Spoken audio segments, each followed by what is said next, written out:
اور قربانی کے اونٹوں کو ہم نے تمہارے لیے شعائر اللہ میں شامل کیا ہے، تمہارے لیے ان میں بھلائی ہے، بس انہیں کھڑا کر کر ان پر اللہ کا نام لو۔ اونٹوں کی قربانی کا آپ کو علم ہے کہ اونٹ کو کھڑا کر کے قربان کیا جاتا ہے۔ اور جب قربانی کے بعد ان کی پیٹھیں زمین پر ٹک جائیں تو ان میں سے خود بھی کھاؤ اور ان کو بھی کھلاؤ جو قناعت کیے بیٹھے ہیں، اور ان کو بھی جو اپنی حاجت پیش کریں۔ ان جانوروں کو ہم نے اسی طرح تمہارے لیے مسخر کیا ہے تاکہ تم شکر ادا کرو۔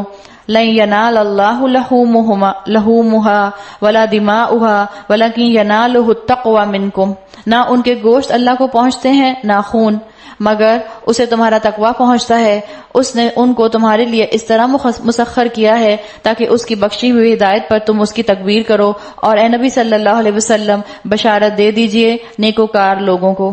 آپ دیکھیں قربانی کے لیے بتا دیا گیا کہ قربانی کے جانور کا نہ گوشت پہنچتا ہے نہ اس کا خون پہنچتا ہے، اللہ کو وہ تقویٰ پہنچتا ہے جس تقویٰ کے ساتھ تم نے جانور قربان کیا۔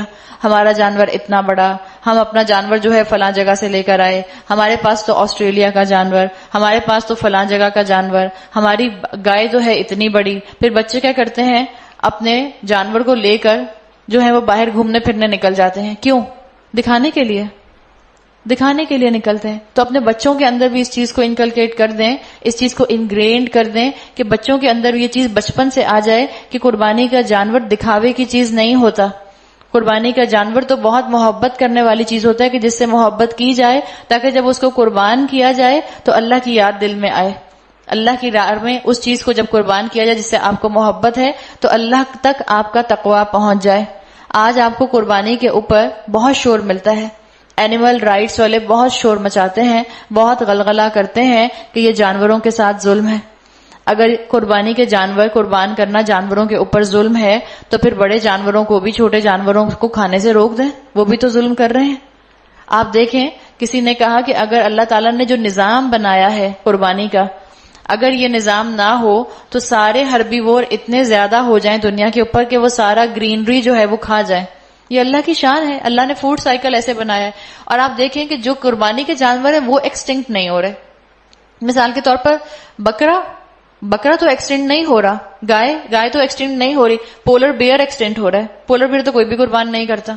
تو اللہ تعالیٰ نے دیکھیں کس چیز کو معاملہ کس چیز کے ساتھ رکھا، جو جس کا رزق ہے اس کو پراپر پروپورشن کے ساتھ اللہ نے اتارا ہے۔ تو اینیمل رائٹس والوں کو بھی کھل کر بتانے کی ضرورت ہے، لاجک کے ساتھ بتانے کی ضرورت ہے کہ اللہ نے جن جانوروں کو قربان کرنے کا مسلمانوں کو حکم دیا ہے ان کی بہت تعداد ہے دنیا کے اندر۔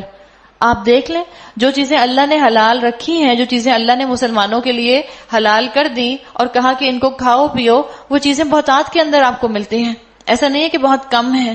تو اللہ نے تو یہ میرے اور آپ کے لیے میدان رکھا ہے لاجک کا کہ لاجک سے بات کرنے والوں کے ساتھ لاجک سے بات کرو۔ آپ نے نام سنا ہوگا ڈاکٹر حازم اور پروفیسر شروس کا۔ ان دونوں نے ایک ایکسپیریمنٹ کیا تھا، یہ جو بولڈ سٹننگ میتھڈ سے جانور قربان کرتے ہیں اور جو اسلامی ذبیحہ ہوتا ہے اس کے مطابق انہوں نے 2 جانور لیے اور دونوں کی ECG اور EEG جو تھی وہ چیک کی کہ دیکھیں کہ جب ان کو ایک کو بولڈ سٹننگ میتھڈ سے مارا جاتا ہے اور جب ایک کو اسلامی ذبیحہ طریقے سے مارا جاتا ہے تو ان دونوں کے جسموں کے اوپر کیا اثرات ہوتے ہیں۔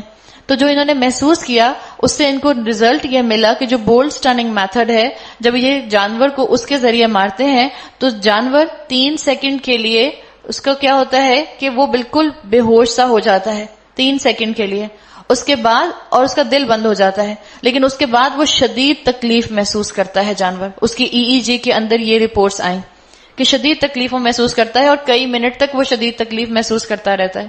جب انہوں نے اسلامی ذبیحہ والے جانور کی EEG اور ECG کی تو ان کو پتا چلا کہ یہ جو جانور ہے جس کو اسلامی ذبیحہ کے ذریعے سلاٹر کیا جاتا ہے، یہ جانور جیسے اس کو ذبح کیا جاتا ہے یہ ڈیپ سلیپ میں چلا جاتا ہے، گہری نیند میں چلا جاتا ہے اور دل اس کا دھڑکتا رہتا ہے۔